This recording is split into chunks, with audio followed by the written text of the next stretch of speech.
Today we'll be starting pyelonephritis. Hopefully we'll complete calculi of urinary tract as well. So first of all, coming to pyelonephritis, this is a condition in which there is acute suppurative inflammation of your kidney. Okay, acute suppurative inflammation meaning uh, pus forming inflammation occurring very quickly. So this is a acute suppurative inflammation of kidneys. ठीक है, mainly due to pyogenic bacteria.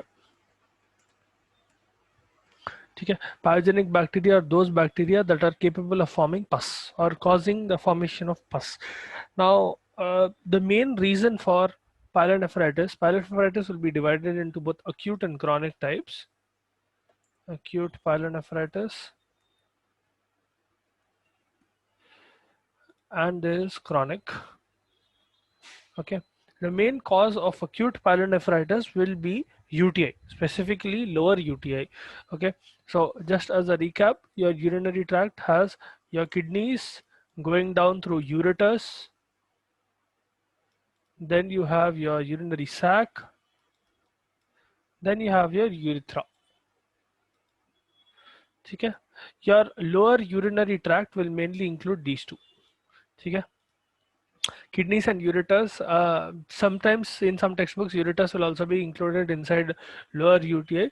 Kidneys and the sphincter that is present in between the pelvis, renal pelvis and all of that, that will be considered an upper urinary tract. Now acute pyelonephritis mainly occurs through UTI, specifically lower UTI. It can occur through two ways. It can occur either in an ascending way where a patient is having infection in their urethra and it is going up from your what urinary sac into your ureters and it is going up into your kidneys. That is one way. Then there is hematogenous route. Hematogenous route का मतलब है the patient has urinary tract infection or they have some other systemic infection because of those bacteria. Now all the bacteria that can cause UTI will be the bacteria that can cause pyelonephritis. So the main bacteria will include a few species of Proteus, Enterobacter, E. coli. E. coli is responsible for almost 90% of all UTI cases. Okay, E. coli very important. Escherichia coli, Proteus. Then we have Klebsiella and Pseudomonas. Okay, these five are generally responsible for UTI and they themselves will cause uh, acute pyelonephritis as well.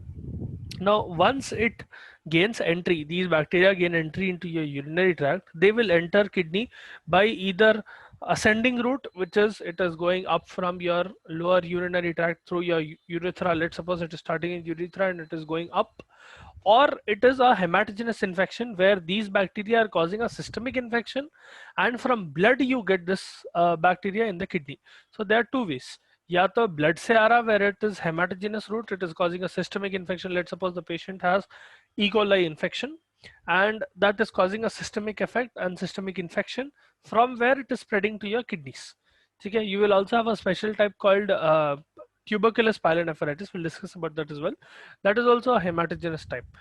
Now ये ऐसा जा सकता है या फिर यूरेटस से यूरेटस urinary sac then urethra urinary sac uretus then kidney. It can go that way. That will be called ascending route. ठीक है. Now in either of these routes, the most common bacteria that causes this is E. coli, and generally women tend to be much more affected by UTI than men, almost 2 to 1 ratio.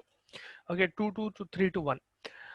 Uh, Now, pathological changes that you see specifically in your kidney whenever this type of infection is occurring, pyelonephritis, specifically acute pyelonephritis, the patient will show enlarged and swollen kidneys because of inflammation there. The kidneys will swell. So, enlarged and swollen kidneys. Once again. Yeah, so the patient will have enlarged and swollen kidneys. Other than that, because there is suppuration, what will happen is if you cut open the kidney, let's suppose you take the kidney of a urinary tract patient out and you cut it open, you'll be able to see abscesses, okay, pus-filled sacs. So inside the kidney, let's suppose this is the kidney and you are seeing a cut surface, okay. Uh, in that case, what you will be able to see are small sacs of pus. Okay, let's suppose there is one sac like this and there is one sac like this and there is one sac like this. They're not this big, but I'm just showing you for reference. Okay, and they are filled with pus. Okay, chronic suppurative type of inflammation where you have pus being filled in. Okay, these will cause degeneration of your kidney, and you will have a hemorrhagic rim around it, in the sense that the rim or the border of these abscesses will be hemorrhagic. Okay, because of local blood vessel damage it will be hemorrhagic in color, or it will be red in color literally. And inside you will see a lot of pus. So let's write it here. Cut surface shows um, yellowish white abscesses with uh, hemorrhagic rim. Okay, now, microscopically, if you look into the kidney, you will see extensive acute inflammation occurring inside the interstitium. So, of individual nephrons, glomeruli के पीछे जो interstitium रहता, that will undergo extensive acute inflammation, and there will be destruction of tubules as it keeps going on, especially in advanced cases of acute pyelonephritis. If it is not being treated in time, it will cause destruction of your tubule. See, as such, if urinary tract infection itself is not being treated properly, there is a very good chance that pyelonephritis will occur. Now, if pyelonephritis itself is not being treated, and there are, let's suppose there are two cases, how chronic will occur. Okay, या तो acute pyelonephritis is not being treated properly, because of which the patient is developing chronic, or the more common one is the patient is having multiple attacks of acute pyelonephritis. Again and again they are having UTI in once in every few months or something like that, and in that UTI they are developing acute pyelonephritis every time. Now, because of these repeated acute attacks, what happens is the tubules and interstitium of your nephrons, they will undergo permanent inflammation and permanent scarring. Okay, permanent inflammatory damage and permanent scarring. That is when chronic will develop.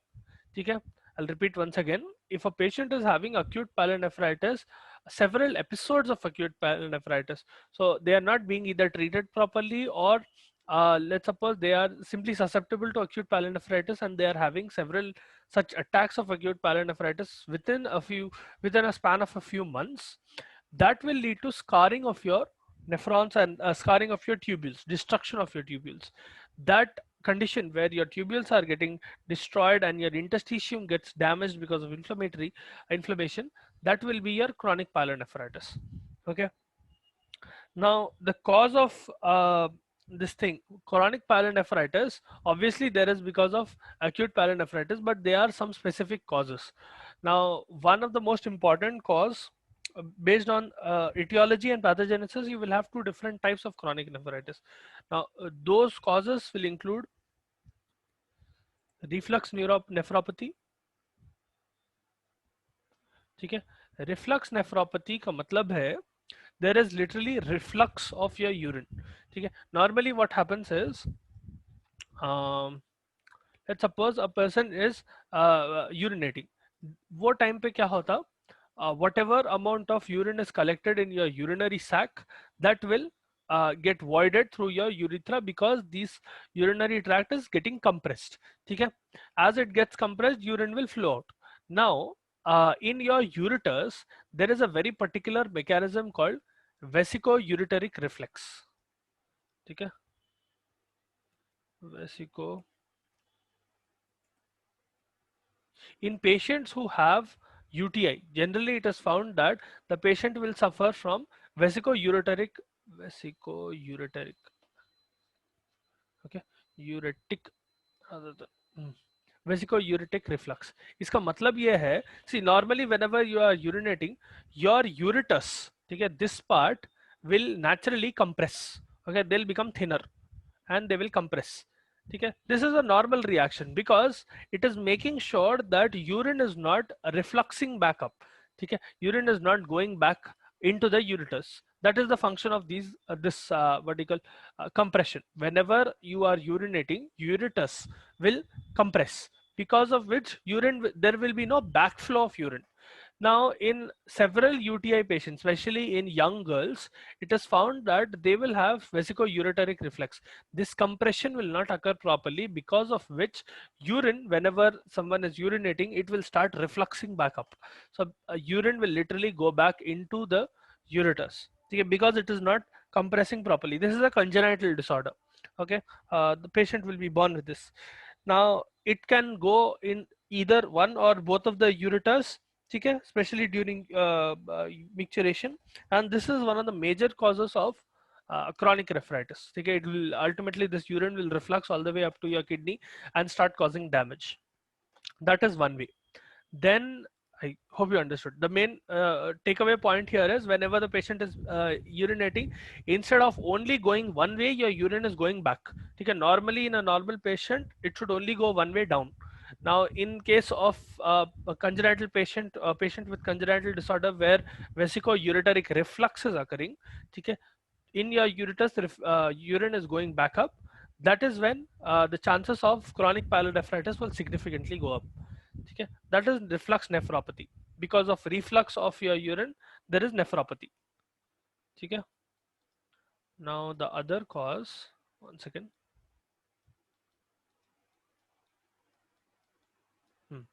The other cause will be obstruction. Okay, it is also called obstructive pyelonephritis. Now, obstructive pyelonephritis literally translates to obstruction in the flow of urine. This can occur at any level of your urinary tract. So it can occur in the renal pelvis, it can occur in individual tubules, it can occur in ureters, it can occur in your urinary bladder, or it can occur in your urethra. Anywhere this obstruction is occurring, that obstruction predisposes the kidney to infection, because it is causing a blockage. It is a nice site for infection, and ultimately what happens is your kidney will start having effects, and the kidney in turn will get affected by that pyogenic bacteria. Okay. Yeah, but pretty simple. The main cause of obstructive pyelonephritis will be some kind of this thing, stone, calculi. Okay, we will have different types of calculi after pyelonephritis. In that you will understand a little bit more. But that calculi is causing obstruction. Now it can be calculi. Sometimes it can be tumor. Okay, or sometimes it can be spasms of your what do you call, ureters, or the smooth muscle spasm of your urinary tract. In either way, there is blockage of flow of urine. Okay, that is causing obstruction at any level in your urinary tract. Now, the pathogenic changes that are associated with chronic pyelonephritis in either of these conditions, या तो reflux nephropathy रहने दो या obstructive pyelonephritis रहने दो, in either of these conditions, the patient's kidney will have some very characteristic changes. So, kidney will become particularly small and contracted. Kidney contracts. Okay, it will weigh less than 100 grams. Okay, normally your kidney should weigh somewhere between 110 to 140, 150 grams, including both the genders and right and left. Okay, one kidney is slightly heavier than the other, and men generally have slightly heavier kidneys than women. But in any case, it should never be less than 100. यहाँ पर क्या होता है, due to chronic inflammatory damage and chronic degeneration of your interstitium and nephrons, kidney will literally contract, and the surface of the kidney will show irregular indentations. Okay, surface of kidney shows U-shaped depressions. Okay, so if you look at a chronic pyelonephritis patient in their kidney, you will see indentations like this. Okay, so normally a kidney is supposed to be like this, right? You'll be seeing these U-shaped indentations in their surface. This is because of extensive inflammatory damage, where the kidneys cortex is literally caving in. ठीक है, it will go inside, it will not be able to have a proper integrity where it is because of extensive damage it is literally caving in. ठीक है, this can be because of abscessive damage, this can be because of total damage of your kidney in either case. अब specifically if you look microscopically into what is happening in chronic pyelonephritis, in your interstitium there will be chronic inflammatory reaction where you will have a lot of chronic inflammatory cells invading that area. So you will have plasma cells, lymphocytes, macrophages, all of them coming into your interstitium, and ultimately this leads to fibrosis of your interstitium. Okay, so two marked features that you see microscopically is interstitial fibrosis. This is a result of chronic inflammation or chronic interstitial inflammatory reaction in your interstitium where a lot of inflammatory cells are invading the area, finally leading to interstitial fibrosis. The other effect that you see is in tubules. They will undergo atrophy of tubules. Okay. At one point of time, the degeneration will become so severe that they will completely undergo atrophy, and they will become completely useless. So those are the important changes of your chronic pyelonephritis. Now, the clinical features that you see associated with either of these conditions, acute rhino or chronic rhino, in either of these conditions, you will see some very specific clinical features. Clinical features. Right, these clinical features will include, say if it is particularly chronic pyelonephritis, you will see symptoms of chronic renal failure. If it is acute, you will not see this. Okay, CRF in chronic cases, okay, not in all. In either of these cases, you can see the patient showing symptoms of hypertension. Okay, symptoms of hypertension. Because kidneys are getting severely damaged, think about it this way: if kidneys are getting damaged, they will stop filtering properly. If filtration occurs improperly, this will also translate to less amount of urine being excreted, meaning more amount of fluid is being retained and more amount of waste is being retained inside the body, both of which can contribute to hypertension. Okay, inside the blood fluid volume will increase, and the waste products that are supposed to be thrown out of your blood, that will also increase. So uric acid, urea, all of them will increase. Blood nitrogen. Okay. Along with this, other effects or other clinical features that you see in a patient with pyelonephritis include fever, chills. So classic symptoms of your infection. You will see fever, chills. Now some specific symptoms like loin pain, okay, lower back pain. You will have lumbar tenderness. Okay.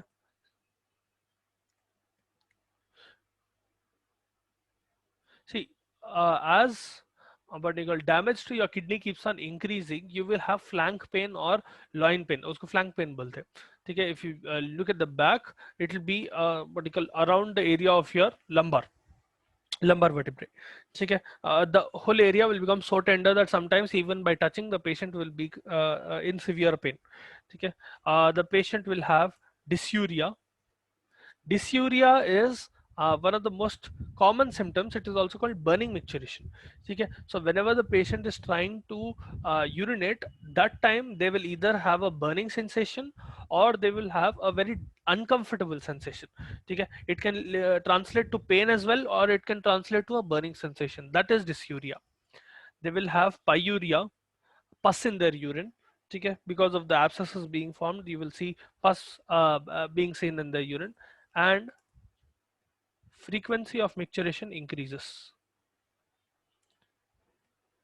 Okay, the total number of times that they are urinating will significantly go up. Okay, in all of these are characteristic features of UTI as well as your pyelonephritis. Okay, though in pyelonephritis, loin pain and lumbar tenderness will be much more than UTI. Okay, pyelonephritis specifically is when kidney is getting damaged. UTI may only be lower UTI if it is being controlled there. Okay, if you are able to stop it there itself. If it is progressing more, then it will go into kidneys. Okay. Now I hope you understood these two types. There is one last type of pyelonephritis, which is tuberculous pyelonephritis.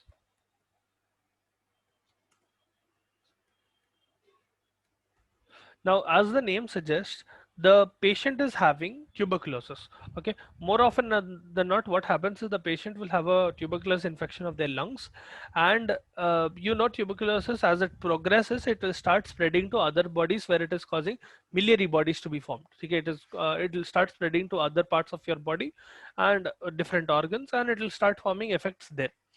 One such effect is on kidneys. Okay, through hematogenous route it will spread to your kidneys and start an infection there. That is tuberculous pyelonephritis. Now on your kidneys you will see bilateral lesions. Okay, these can be miliary lesions or they can be lesions as such, and they will involve your medulla, wherein it is replaced by caseous tissue. Okay, the renal papillae will get replaced by caseous tissue.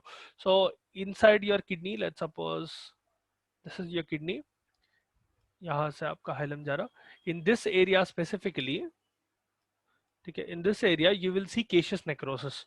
ठीक है, this area will become caseous. Now you already know why it becomes caseous. Tuberculosis has a very good pathogenesis where it is causing caseous necrosis through becoming Gone focus, then Gone complex, and so on and so forth. We've already discussed that, so I will not explain why caseous necrosis occurs. But यहाँ पर in renal pelvis you will be able to see caseating kind of reaction. Along with that, you will see, if you look microscopically, you will see a granulomatous reaction occurring here. So granulomatous cells invading the area and granulomatous reaction occurring. Along with that, sometimes in this area you will also see a few acid fast bacteria. Okay, they will start colonizing this area and they will start growing in this area, owing to the susceptibility of the kidney to infection. Okay, it is already weakened and it is already damaged. Here more AFB will come and they'll start colonizing and they'll start proliferating in this area. Okay, so that is tuberculous pyelonephritis. Not a lot about it. If you have doubts, please let me know in either of the and any of the pyelonephritis. I'll go over it again.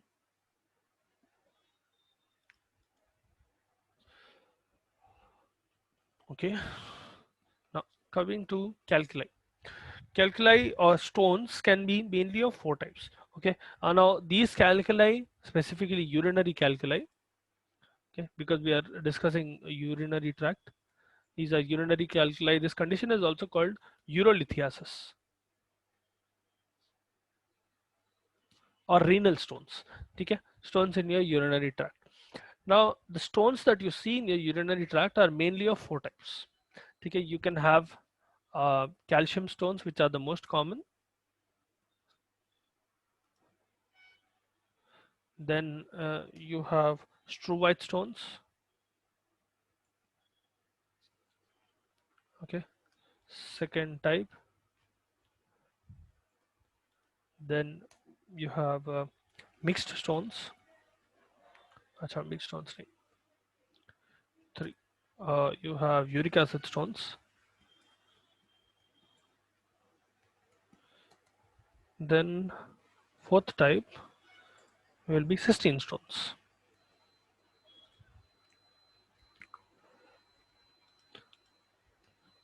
Okay. Now sometimes you will see other calculi as well called xanthine stones, but we'll get to that. That is rather rare, not that important, but we'll get to that as well. Now, first of all, coming to calcium stones, these are the most common type. Okay, the most commonly found calculi that you see in your urinary tract will be calcium stones. More than 75% of cases of calculi, urinary calculi, will be calcium stones. Okay, now these can be either pure, in the sense that it can be only calcium oxalate. Once again, it can be either calcium oxalate or it can be calcium phosphate, or it can be mixed. Okay, meaning these calcium stones are itself of three types. Now in 50% of the cases, so let's suppose I take 1,000 patients of urolithiasis. Okay, 1,000 patients who are having urinary calculi. Out of them, 750 people or 750 patients will have calcium stones. That represents 75%. ठीक है, अब मैं इसको अगर 100% के वजह से लिया, ठीक है, let's suppose this is 100%, the 750 is 100%. Amongst them, calcium oxalate, the cases with calcium oxalate will be 50%, meaning 375 patients will be of calcium oxalate, half of this, half of the 750. ठीक है, mixed will be 45% and 5% of the cases will be of only calcium phosphate. ठीक है, pure calcium stones उन लोगों को बोलते हैं when they are only calcium oxalate or they are only calcium phosphate. ठीक है, calcium oxalate is half of the patients, half of 750, 50%. Mixed will be 45, where there is a mixture of calcium oxalate and calcium phosphate of varying degree. And some patients will show calcium phosphate stones only. Now, the main reason why this calcium stones is occurring, there are actually 4 different categories of this etiology, but you do not have that much detail, so I'll only be briefly discussing about them. Now, the causes of these calcium stones are hypercalciuria, okay, where increased excretion of calcium is occurring in the urine. Now, this can be with or without hypercalcemia. ठीक है, sometimes it is idiopathic. इसका मतलब क्या है? Hypercalciuria is a condition where there is increased amount of calcium in your urine. ठीक है, it can be with or without hypercalcemia का मतलब है in some patients you will have high amounts of calcium in blood as well as high amounts of calcium in urine. In some other patients you will have only high amounts of calcium in urine without any change in the amount of calcium in their blood.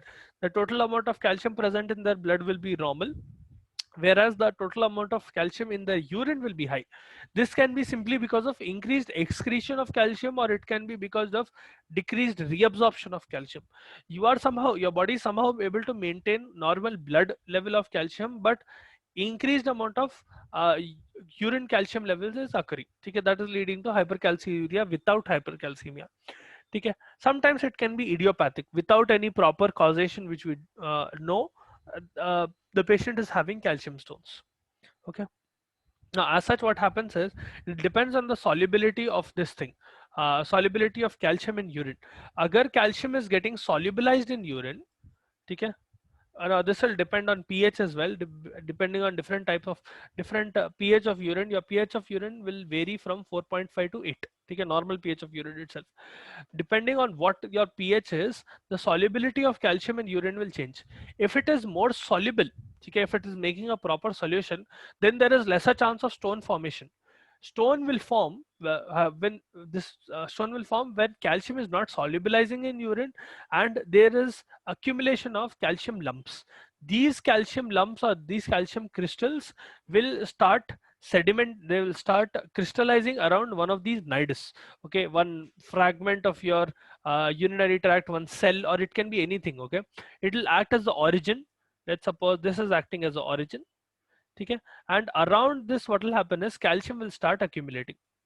These calcium crystals will start accumulating, and this is how a calcium stone is formed. Okay, they will start accumulating around a nidus. This is your nidus. Okay, this nidus can be of other several types. It can be some other type of chemical, it can be a cell, or it can be a fragment, anything. Okay, now that is about calcium stones. Okay, morphologically, if you look at these calcium stones, let's suppose the patient is able to pass them out of their urine. Okay, if you're seeing calcium stones in urine, it will be very painful to urinate as well. Okay, what you see is these calcium stones are very small, less than 1 centimeter in size. There will be very hard, okay, because they are made of pure calcium. They'll be quite hard. They will be oval in shape, and they will have very rough edges, rough granular edges. So there'll be something like this, and because they are so hard, as they are passing through urinary tract, they will start damaging your urinary tract. Now because of this damage, there will obviously be hemorrhage. So hypercalciuria, especially calcium stones, are sometimes accompanied with hematuria. Okay? And these stones, they will take the color of the pigment in your blood. Okay? They will become dark brown. Okay? As these stones are very hard, through as they are passing through your urinary tract, they will start damaging the walls of your urinary tract. And when it is damaging the walls of your urinary tract, obviously there will be blood that is coming out. Okay? Internal bleeding in a way. This will cause blood in your urine, which is hematuria. Along with that, the stone itself will get dyed by the pigment in your blood. Okay? And it will become reddish brown or dark brown in color. Okay? Because hemoglobin is what you call painting this stone, or it is coloring the stone. Okay? Now, this is specifically because of repeated trauma. Again and again, trauma to your urinary tract causes dark brown colored stones being seen. Now, coming to the next type of stones, I hope you understood this.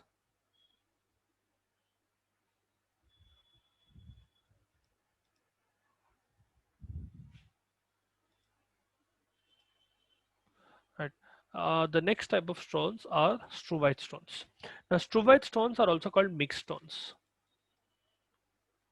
इन लोगों को mix इसलिए बोलते हैं because they are a mixture of struvite itself is a mixture of magnesium, ammonium, magnesium, ammonium, and calcium phosphate. ठीक है?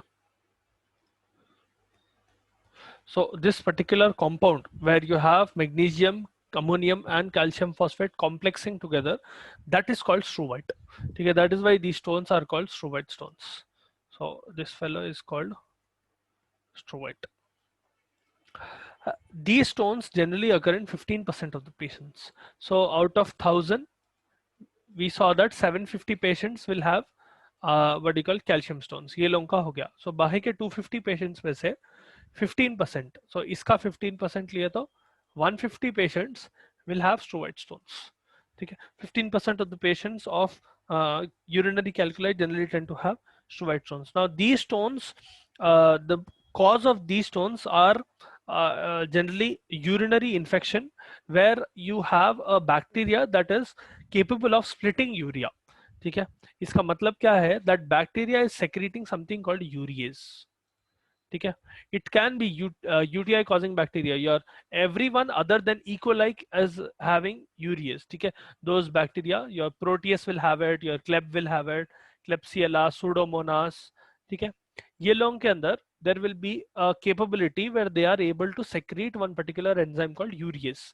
The function of urease is to convert urea into other products, or to put it in another way, it will break urea down. ठीक है? Now, whenever urea is getting broken down, one common component that is formed is ammonia and ammonium. Okay? That ammonia complexes with other compounds, which is magnesium and calcium phosphate, and it will form a stone. Okay? That is how you are getting mixed stones. Now, morphologically, if you see these stones, they are yellowish white or gray in color. They are very soft and friable. ठीक है? Friable का मतलब if you hold them hard, they'll break. They have the capacity to crumble. They're not exactly hard. They are very soft and they are irregular in shape. ठीक है? Let's suppose ऐसा shape of stones है, and these stones are friable. ठीक है? Friable का मतलब they are able to they'll crumble under pressure. ठीक है? So these stones are yellowish white to gray in color. They are soft, friable and irregular in shape. Okay. Now, coming to the next type of stones, you have uric acid stones. Okay. So uric acid stones are mainly made up of uric acid. ठीक है? यहाँ पर क्या हो रहा? The main causation of this is either primary gout or secondary gout. I'm not sure whether you've heard of a condition called gout, but gout is a condition where uric acid level in blood is increasing. ठीक है, causing systemic effects. So especially in the joints, you will have swelling because this uric acid tends to accumulate there, especially the large toe. ठीक है. Now, in any case, the patient is either having primary gout or they are having secondary gout. Okay, some other condition causing increase in uric acid. In either case, what will happen is the patient will have hyperuricosuria. Okay, now this can be either with or without hyperuricemia. The patient will have hyperuricosuria, increased uric acid excretion in urine. Okay, increased uric acid excretion in urine. Now this can be with or without hyperuricemia. इसका मतलब है sometimes, especially in case of primary gout, you will have hyperuricemia along with hyperuricosuria, meaning the uric acid level in your blood will be high along with the uric acid level in your urine, or sometimes the uric acid level will only be high in your urine. That is hyperuricosuria without hyperuricemia, without any increase in uric acid levels in your blood. ठीक है, morphologically these stones are very smooth, yellowish brown in color, and they are particularly hard. Generally there'll be multiples of these stones. ठीक है, and if you cut open these stones, you will see laminae, you will see layers of different types, you will see different layers if you cut open one stone like this. ठीक है. Now, generally, these stones are around present in 6% of cases. Okay, 6% of all urinary calculi patients will have uric acid stones, and they are radiolucent. Okay, they are not radio opaque in the sense that you will not be able to see them in a X-ray or something like that. The X-ray generally passes through this. That is why they are radiolucent. Calcium stones are radio opaque. You'll be able to see them on X-ray. Okay, so that is about uric acid stones. We'll continue with the rest tomorrow. We have a very little time left.